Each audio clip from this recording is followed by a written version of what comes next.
आज का हमारा टॉपिक है China versus India in geopolitics. आप सभी अच्छी तरह से जानते हैं कि साउथ एशिया में सबसे बड़ा देश है हमारा भारत और भारत की डोमिनेंस हिस्टोरिकली रही है साउथ एशिया में। लेकिन आज के टाइम पे भारत की जो डोमिनेंस है साउथ एशिया में वो हमें कम दिखाई दे रही है। इसके पीछे का सबसे बड़ा कारण है चाइना। चाइना का डोमिनेंस जो है वो साउथ एशिया में दिन प्रतिदिन बढ़ता जा रहा है। इसके पीछे एक सबसे बड़ा कारण है belt and road initiative. China का बहुत बड़ा प्रोजेक्ट है जो बहुत सारी कंट्रीज़ को एक साथ करता है और इकोनॉमिक कनेक्टिविटी को बढ़ावा देता है। So China's BRI and economic influence over shadow India's regional economic project. तो भारत के जितने भी रीजनल प्रोजेक्ट थे उनको ओवर शेडो कर दिया है चाइना के इस बड़े प्रोजेक्ट ने, बेल्ट एंड रोड इनिशिएटिव ने। So China's proactive outreach to South Asian states, irrespective of normative concerns, contrast with India's historical diplomatic approach। तो भारत का जो एक डोमिनेंस रहा था साउथ एशिया में वो हमें कम देखने को मिल रहा है क्योंकि चाइना अब प्रोएक्टिवली बहुत ज़्यादा पार्टिसिपेशन कर रहा है साउथ एशियन स्टेट्स को।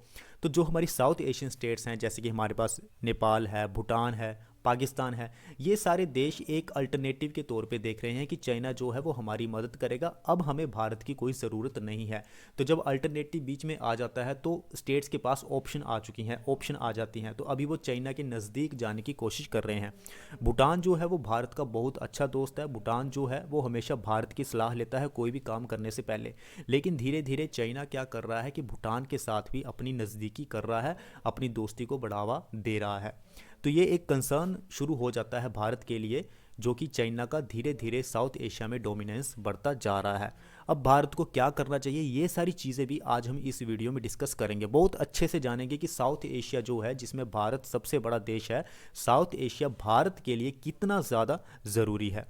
तो सबसे पहले हम बात करते हैं reasons for India's dilemmas. So diminishing US presence. देखिए हम सभी जानते हैं, पूरी दुनिया जानती है, यूरोपियन कंट्रीज़ जानती है, ईस्ट एशियन कंट्रीज़ जानती है, साउथ एशियन कंट्रीज़ जानती हैं कि US के साथ भारत की दोस्ती बढ़ती जा रही है। US की प्रेजेंस जो है वो साउथ एशियन स्टेट्स में हमें देखने को मिल रही है। तो इससे क्या हुआ कि जो नेबरिंग स्टेट्स हैं जैसे कि नेपाल है, भूटान है, पाकिस्तान है, इनको लगता है कि भारत और US के अगर दोस्ती बढ़ती जाती है तो ये हमारे लिए खतरा हो सकता है। तो इसलिए हमें भी किसी बड़े देश की ज़रूरत है जिसे वो चाइना के रूप में देखते हैं। सो इसमें एक पावर वैक्यूम क्रिएट हो गया है। पावर वैक्यूम का मतलब होता है कि एक स्पेस भारत और USA ने दे दिया है जिसे अब फिल कर रहा है चाइना। तो इसलिए चाइना बहुत चालाकी से इन सब छोटे छोटे देशों के साथ अपने संबंधों को मजबूत कर रहा है। The reduced presence of the United States creates a power vacuum in the region. China feels this void impacting India's influence. दूसरा फैक्टर है हमारे पास rise of China as a geopolitical buffer. अब जो नेबरिंग स्टेट्स हैं जैसे कि नेपाल है, भूटान है, पाकिस्तान है, बांग्लादेश है, इनको लगता है कि अगर भारत ज़्यादा आंखें दिखाएगा तो हम चाइना के पास चले जाएंगे और चाइना की ही बात सुनेंगे। तो एक चाइना को ये जो नेबरिंग स्टेट्स होती हैं ये चाइना को एज ए जियोपॉलिटिकल बफर की तरह देख रही हैं कि कल को अगर भारत के साथ हमारा कोई डिस्प्यूट होता है तो चाइना हमारी मदद करेगा। So China's substantial rise provides neighboring states with a geopolitical buffer. Smaller states leverage their relationship with India and China to assert autonomy। और इसका एक बहुत बड़ा फ़ायदा छोटी स्टेट्स ये उठाना चाहती हैं कि जैसे हम भारत के साथ भी बना के रखें, चाइना के साथ भी बना के रखें। चाइना आंखें दिखाएगा तो हम भारत के पास जाएंगे, भारत आंखें दिखाएगा तो हम चाइना के पास जाएंगे। फिर ये दोनों देश हमारे ऊपर असर्ट नहीं करेंगे, कोई लड़ाई झगड़ा नहीं करेंगे, कोई डिस्प्यूट नहीं करेंगे और पूरी तरह से हमारे ऊपर डोमिनेंट भी नहीं होंगे। तो इससे इनको ऑटोनॉमी मिलेगी, आज़ादी मिलेगी इन छोटे छोटे देशों को। उसके बाद हमारे पास आता है neighbour strategic autonomy and China's appeal. Neighbouring states pursue strategic autonomy leveraging relationship with both India and China. ये स्टेटमेंट हमने पढ़ ली है। The rise of China makes smaller states adept at balancing their interest. अब China का जैसे जैसे rise हो रहा है और जिस तरह से भारत के लिए टेंशन बढ़ती जा रही है, ये छोटी स्टेट्स क्या कर रही हैं, अपना फ़ायदा देख रही हैं इसमें और अपने इंटरेस्ट को सर्व कर रही हैं। तो अब हम बात करते हैं potential geopolitical shift result. So India may find itself geopolitically isolated with an unfriendly South Asia if innovative measures are not taken.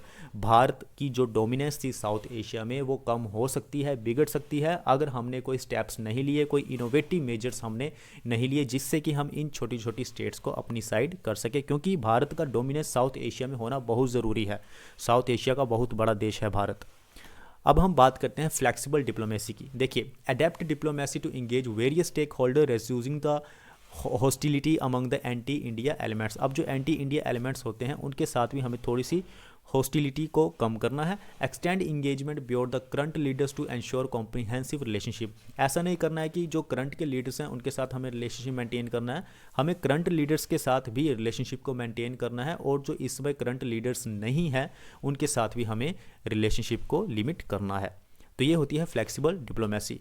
So prioritising economic connectivity, boosting regional security cooperation, deploying soft power are key strategies.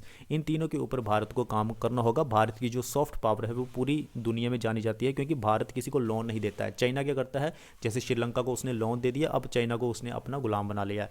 लेकिन उसी तरह से भारत दूसरे देशों के साथ ऐसा नहीं करता है। भारत एड प्रोवाइड करवाता है, ग्रांट प्रोवाइड करवाता है, लेकिन बदले में ये नहीं बोलता कि आप हमें ये लीज पे दे दो या आप हमारा लोन वापस करो। तो ये भारत की सॉफ्ट पावर है। China's economic prowess and initiatives like the Belt and Road Initiative attract nations seeking material benefit। अब हर एक देश अपना फ़ायदा देखता है बेल्ट एंड रोड इनिशिएटिव में, कि चाइना के अगर इस बड़े प्रोजेक्ट में हम शामिल होते हैं तो इससे हमें बहुत ज़्यादा मटेरियल बेनिफिट होगा।